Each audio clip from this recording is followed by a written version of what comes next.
we're back. My name is Victor Corona, aka Victor Producer, and I usually have a co-host, but today I'm writing solo. Gilbert Manzano is still um, he's still out on leave. He should be back in a couple months. We'll let you guys know. But I wanted to make sure we did a show today because we're getting ready for the NFL free agency tampering period on Monday. So I wanted to make sure we got all the news and notes, everything that's been going on for the past month since we've been gone. And so here I am. We're gonna go through everything that's happened since the season ended, as I talked about, and we'll get into the top three offseason priorities for your Los Angeles Rams. So let me know. That'll be our engagement question of the day. Is what are the top three offseason priorities for your Rams? Let me know what you think. For me, I'll say it right off the bat. There's three of them. It is you need an X receiver. I would like for them to take care of Kobe Turner to do an extension. I thought one of the things you need to start kind of thinking about for this young Rams team is that you need to take care of some of your young guys right off the bat instead of waiting around to take care of extensions. Kobe Turner, Puka Nakua, guys like that. I would like to see that happen this offseason. And then the last one is you got to upgrade with the cornerback position, whether it's somebody to come in and either through someone like a Shabarius Ward, some of those guys that are out there in free agency, or even with your first round pick, there is the corner out of Texas that I really like. That'll be someone to keep an eye on. But yeah, those are my top three priorities of the Rams during the off season. But there's a lot to get into. Like I said, it's been about a month. I know a lot of people have been asking, "Hey, when are you guys going to get back into it?" I wanted to make sure that we got a show in. And so here we are. Let's start off right off the bat. If you guys we already have a comment, which was awesome before we even started. I don't know what happened to it, but it looks like it's gone now. Oh well, let's get to the Rams offseason news. And right off the bat, I mean, the news just keeps coming. Usually we get a quiet offseason from the Rams, but they've been since their playoff loss to the Eagles, they just been, it seems like every day there's new news that has to do with the Rams. Today, another thing dropped. Tutu Atwell and the Rams reach an agreement on a 1 year, $10 million fully guaranteed contract. I was really surprised. We talked about it during our last show of the season after the playoff loss to the Eagles. We didn't expect Tutu Atwell. At least Gilbert talked about it.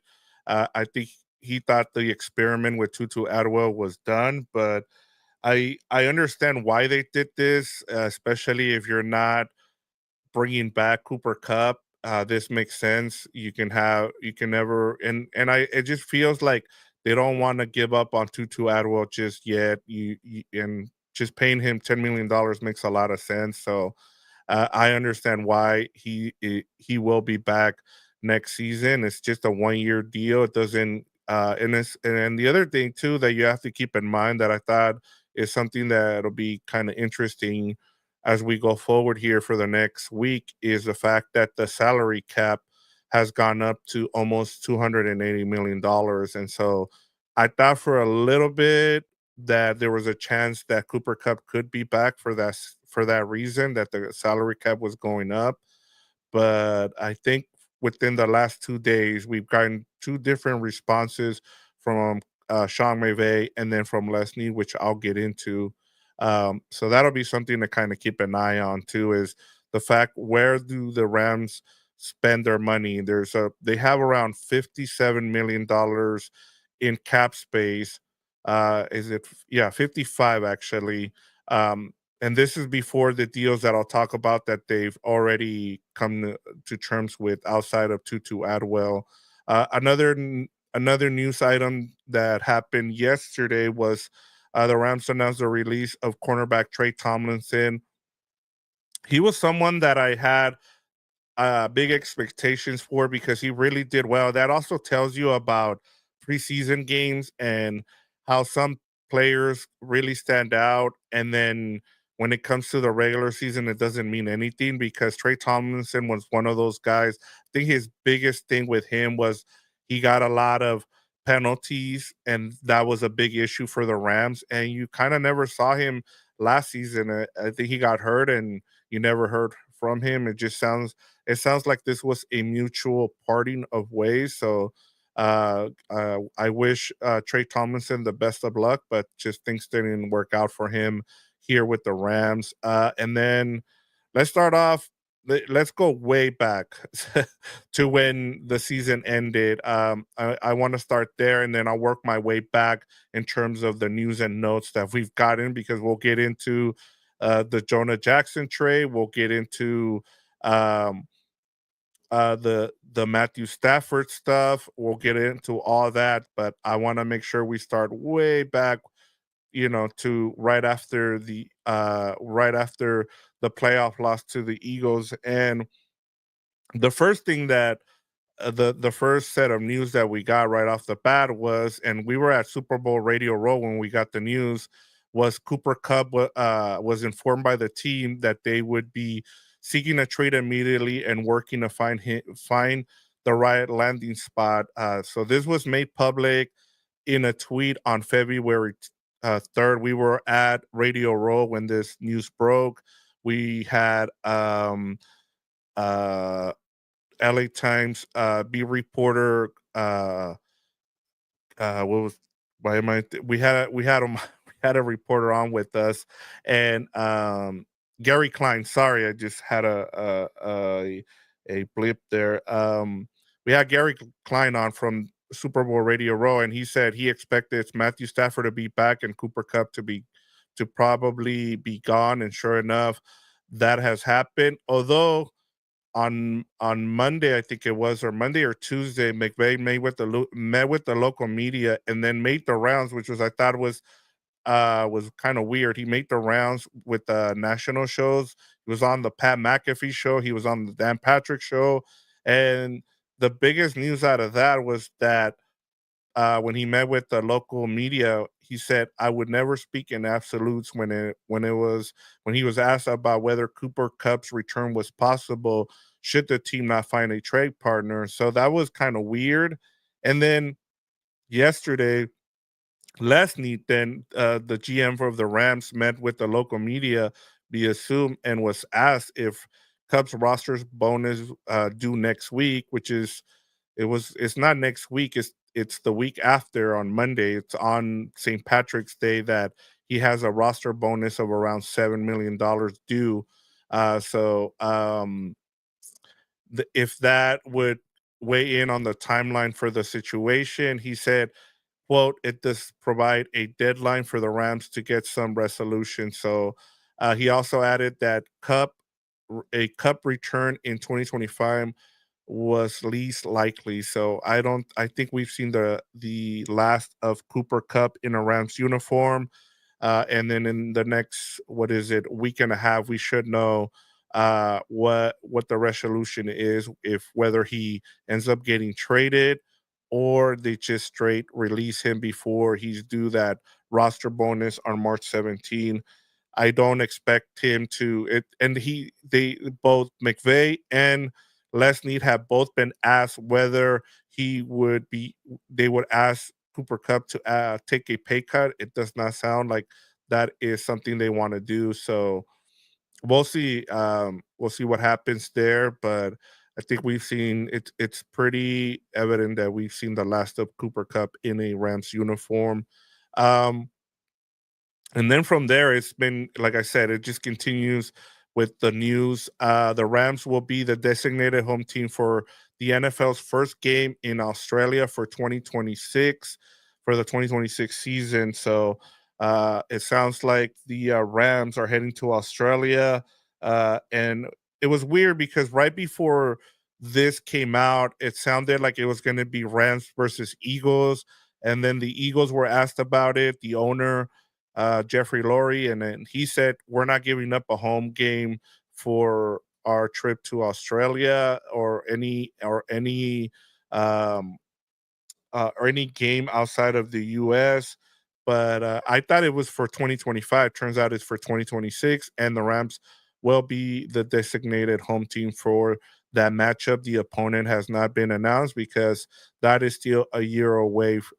So not next season, but the year after, they will be heading to Australia, which kind of sucks because you lose a home game and then you're having to travel overseas. That'll be something that I'm sure not a lot of people are going to be happy. And I know that the NFL is really trying to push to their international games. I mean, they've gone to Mexico, they've gone to England, Germany, and now the Rams will be the first team to, and another one will, and whoever they end up hosting will be in Australia. So that'll be something to look forward to in 2 years, or next year, I guess technically.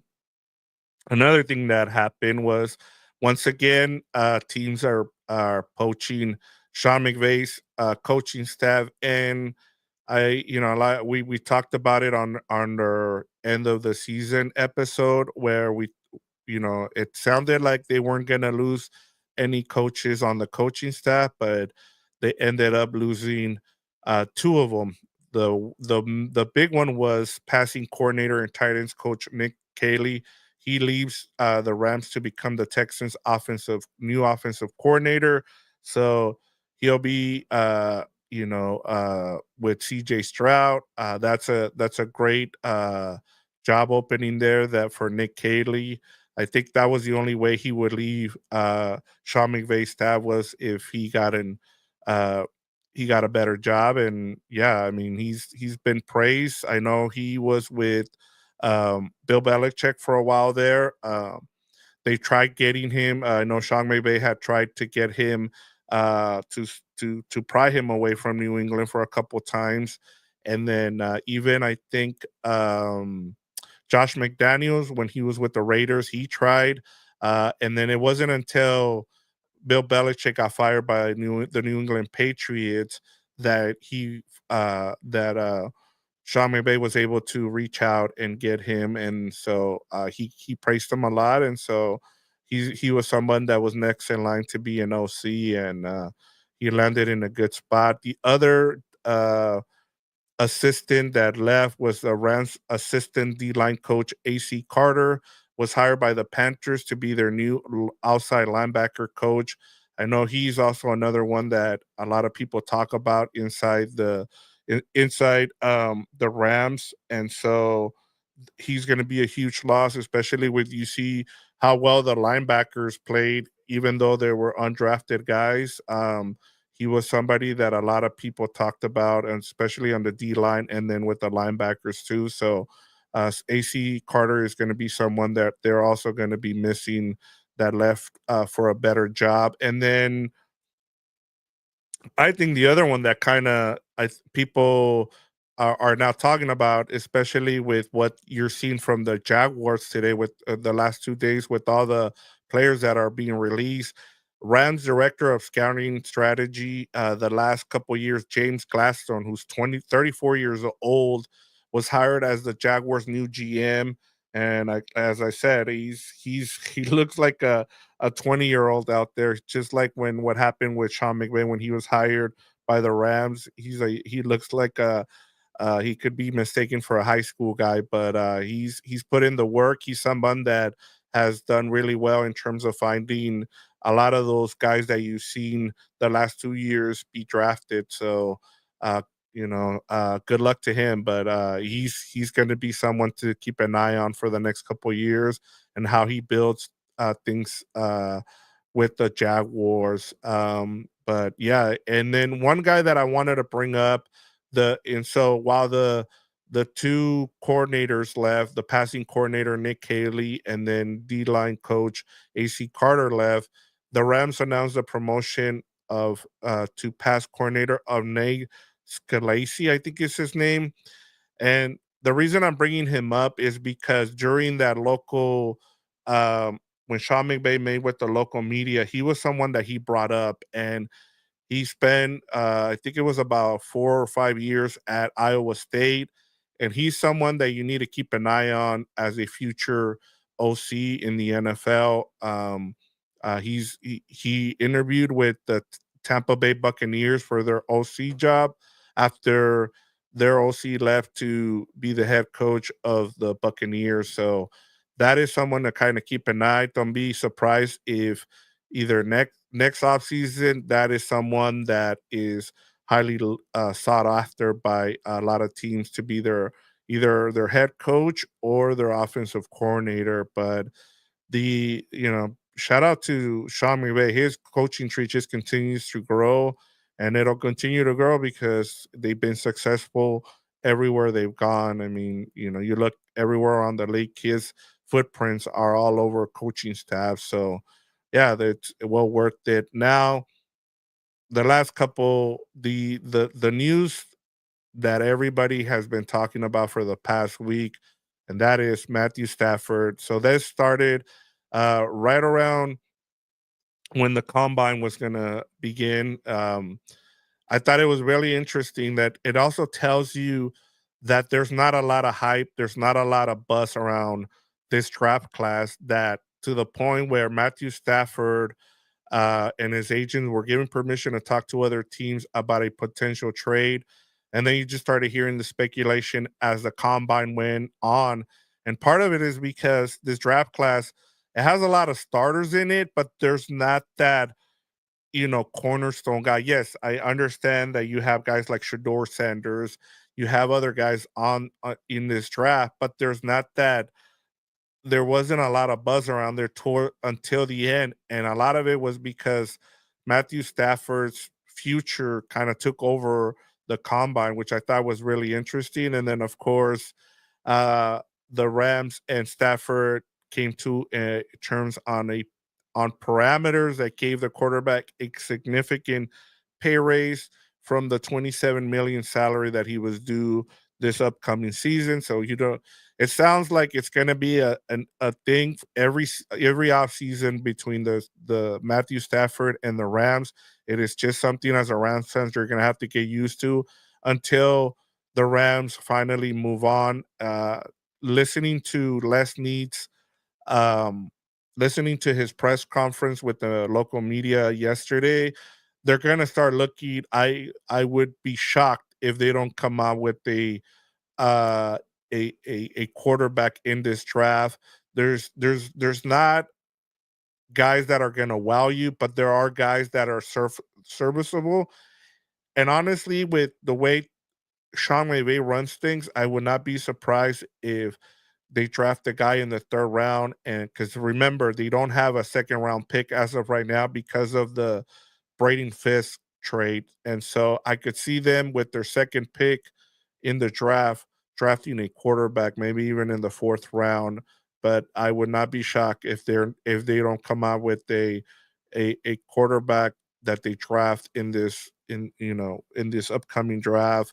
So that'll be something to keep an eye on. But at least for now, there won't be any distractions about Stafford's, contract this season. That'll be something for next offseason. And they've even admitted this. I think part of it too that you have to keep in mind is that they're going through this thing where they're in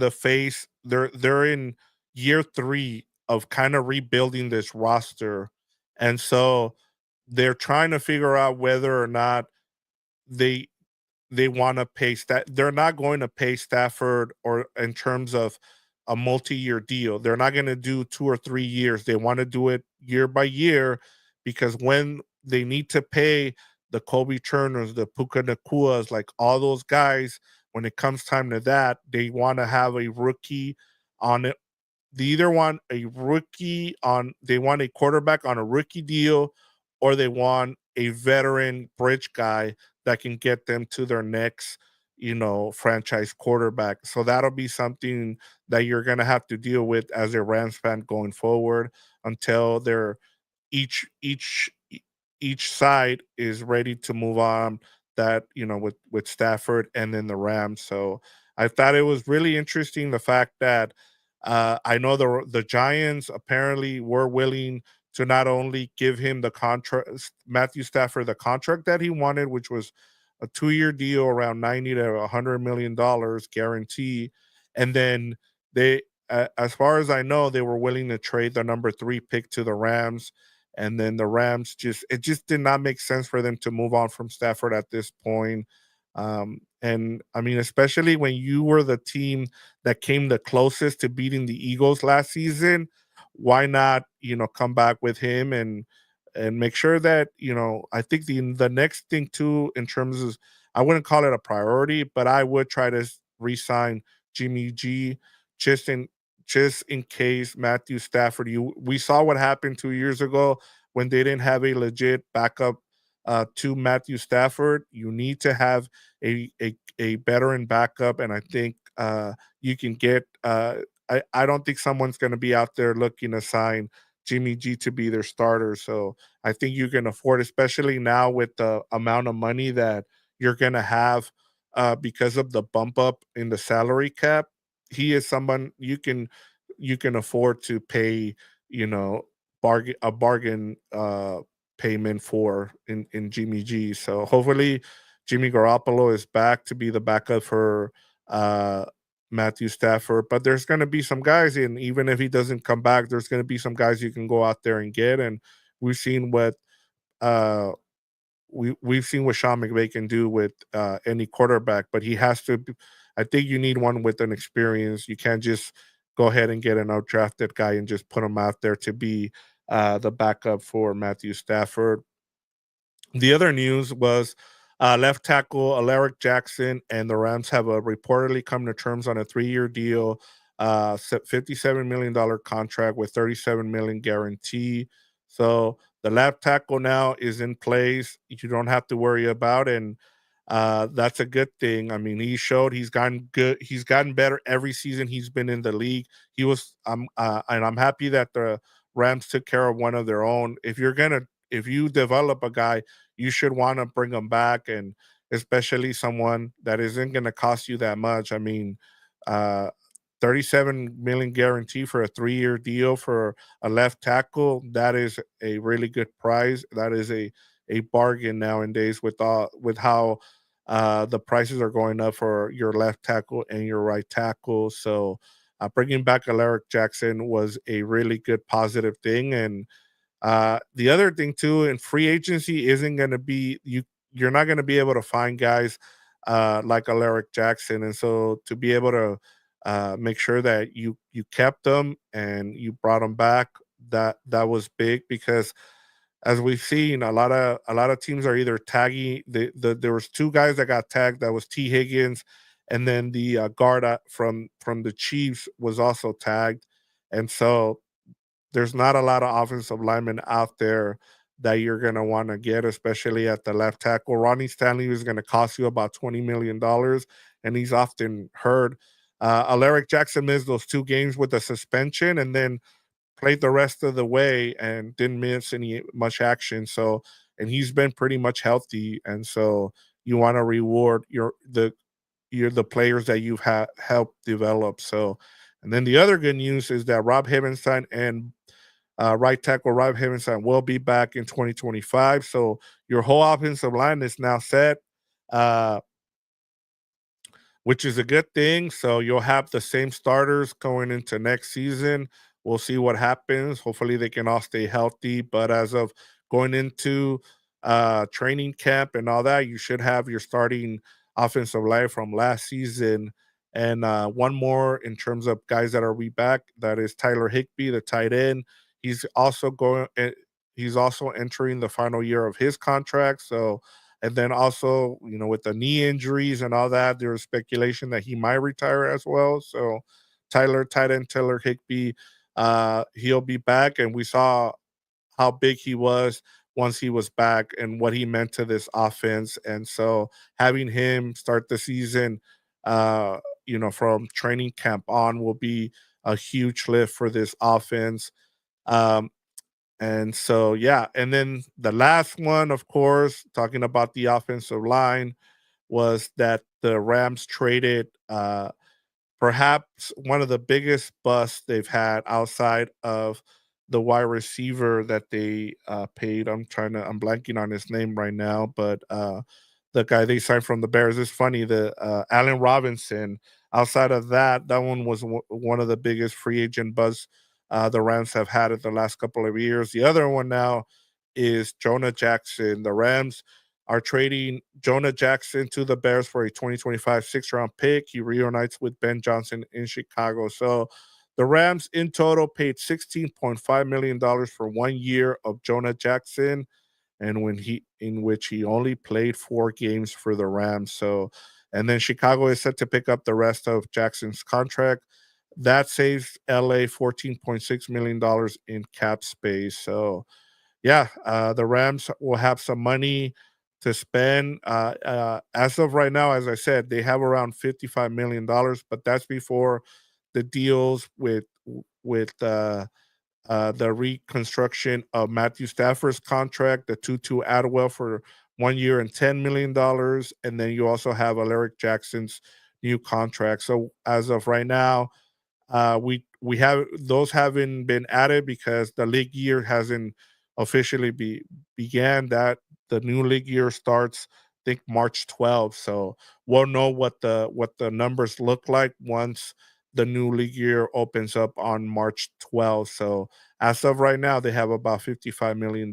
So that was part of the reason why I was saying that one of the priorities, if I'm the Rams, is I would start wanting to take care of some of my young players.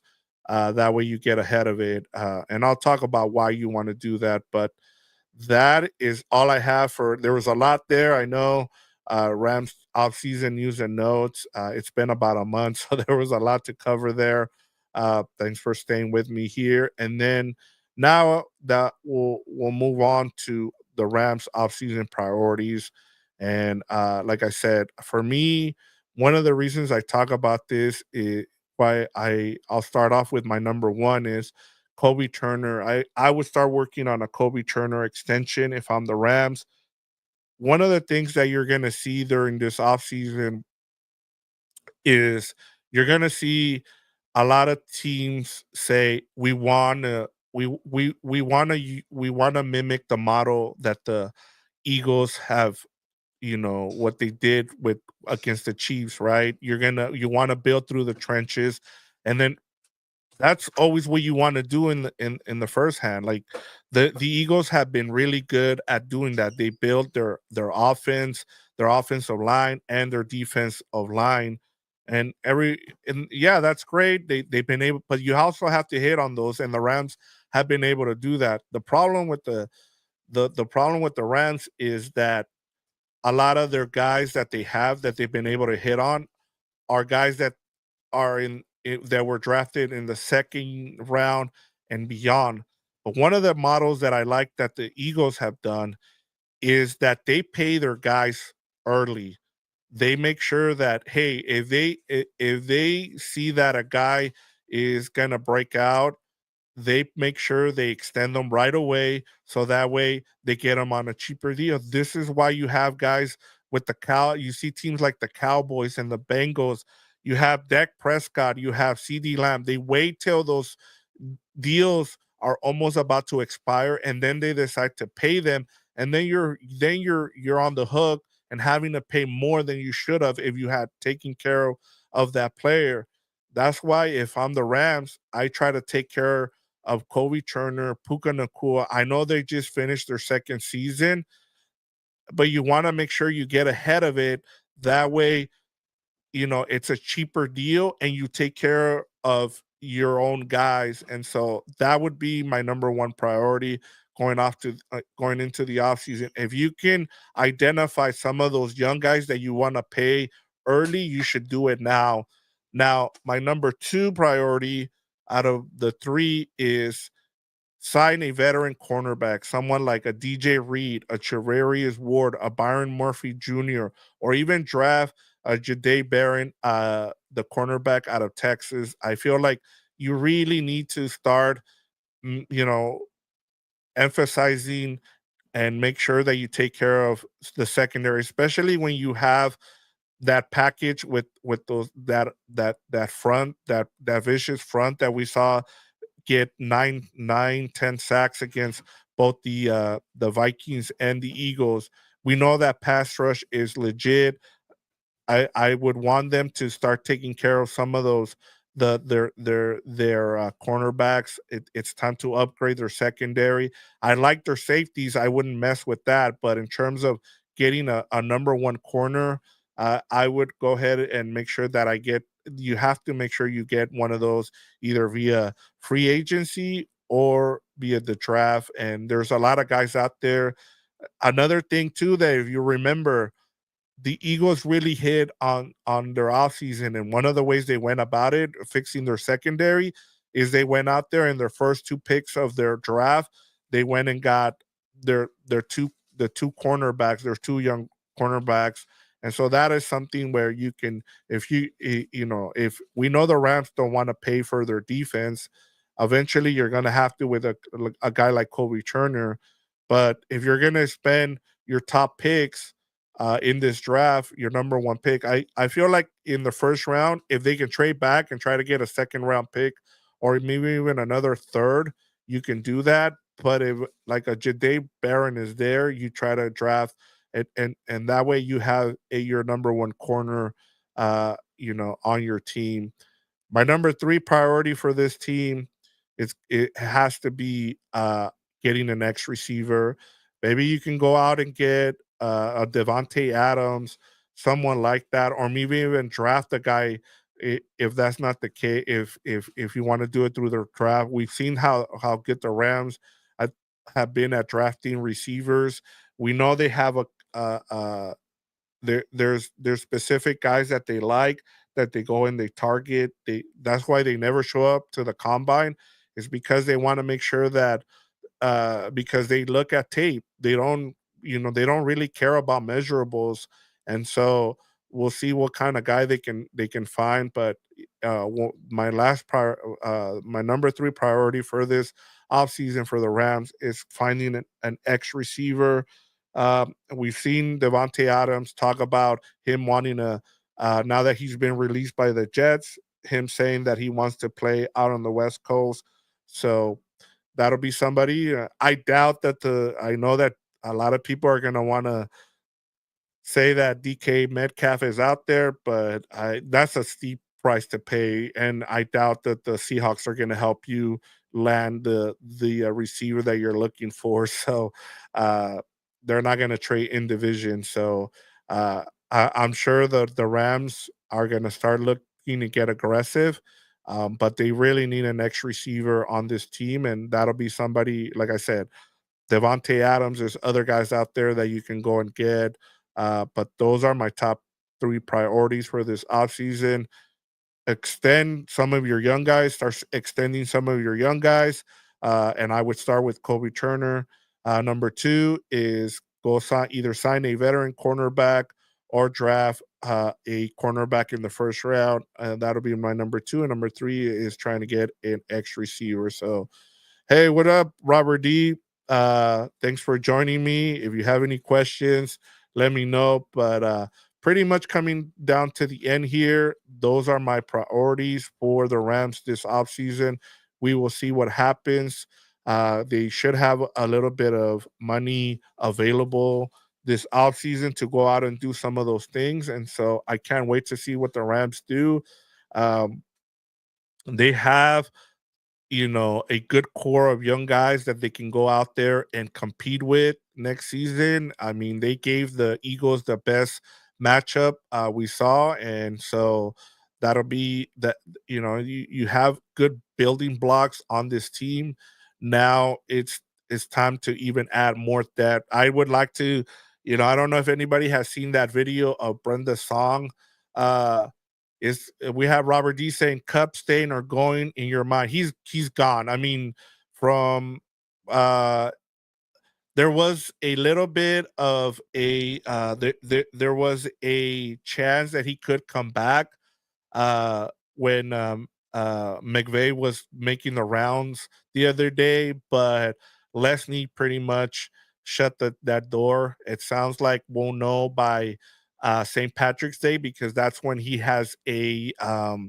he has a roster bonus due. I think it's about seven or $7 million that is due to him on St. Patrick's Day. So if they don't find a trade partner, or or they'll probably just release him by then. So there's no way that he makes it past St. Patrick's Day, because he's owed $7 million. So by then they will know what the decision is, whether they've traded him or whether they'll release him by then. So yeah, we'll know by then. I think by Sunday we'll see. Will Rams go after another free agent wide receivers out there? And that would be my question, Robert. Is I they really desperately need an X receiver, just like the Chargers do, and Devontae Adams is out there. We've heard Devontae Adams say that he wants to stay on the West Coast. He would be perfect on this Rams offense along Puka Nakua.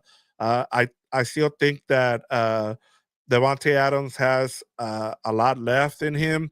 He's not he's not as good as he was with the Packers or the Raiders the first couple years there, but he can offer a lot for both of the two teams here in LA. So I could see him ending up with one of the two teams here in LA, or also heard that his that he might end up back with the Packers. We had Adam Hill on the show on regular compas, and he talked about that the number one team that everybody expects him to sign with is the Green Bay Packers. So going back to the team that originally drafted him. But I think after that, I think the two LA teams are probably the two teams that will go after him, and it's not going to cost you that much to go out and get him. But we'll see.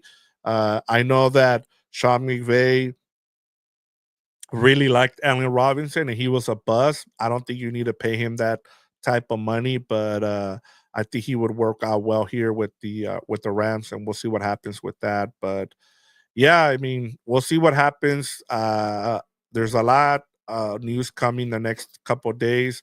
You have the tampering window opens on Monday for free agency, and then the new league year begins on March 12th. So I know for regular compas, we'll have the four compas on Monday, and we'll have Tyler Dragon on with us to join us to break down what he saw at the combine, and then also kind of give us his reaction to some of the deals. I'm sure we'll get some of the deals, even though it's the tampering window opening up on Monday. I'm sure we'll hear a lot of the deals being made on Monday. But yeah, and then on Wednesday we're gonna have on our guy, one of our compas, Eric Williams, will be on with us on Wednesday. We'll kind of recap some of the deals that have happened by then. And so make sure you join us for those. And I'll be back now, whether I have on Fernando, I'll try to get someone else on until Gilbert comes back and joins us once again. Most likely, I think we won't see Gilbert till around April, around the draft. So it'll be me and then someone else, but I'm going to be here every week now, especially if news continues to pop out like it's been for the Rams. I'm sure there's going to be some free agent news we'll talk about next week, but my plan is to be on here as long as there's news the next every week. If not, I'll have someone on and kind of talk to be able to talk Rams. So stay tuned. Thank you for thanks to Robert for giving having joining us and getting the comment section going there. But I really appreciate everybody. Thank you for being patient. I know we've been gone for about a month, and so I wanted to make sure we went through all the offseason stuff that's been going on for the past month that has to do with the Rams. But yeah, it looks like this team is going to just continue to add depth to their team. And now that Stafford is back, you have Stafford back, Tutu Atwell's back, you have Alaric Jackson back, and then I mean Rob Havenstein, Tyler Higbee. So their offense is set to go.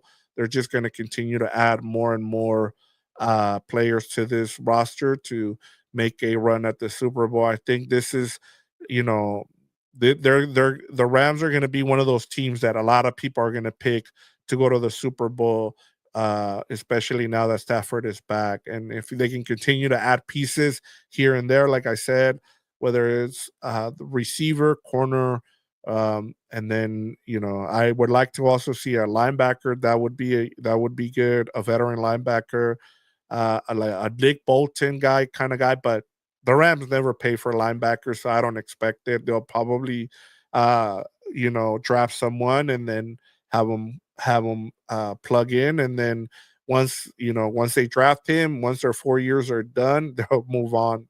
That's just the way Leslie likes to do things, and but yeah, they need to find that cornerback. But thanks to everybody who joined me. Like I said, Robert, thank you for getting the comments going. I'll be back. Like I said, make sure you join us on Monday, and then Wednesday we'll talk some Rams on there. We'll ask Tyler Dragon and Eric Williams. So, yes, thank you for being on with us. It's been it was a little bit weird getting used to being by myself, but I've done it a couple of times during the regular season, and it's and so and having a couple people join in the comments, that's also pretty cool. So. Until next week, yeah, just stay safe out there. There's a lot. It's raining here in LA, so I've already seen a couple of accidents. So make sure you guys stay safe out there. I'll see you guys next week when we have another show. But yep, that's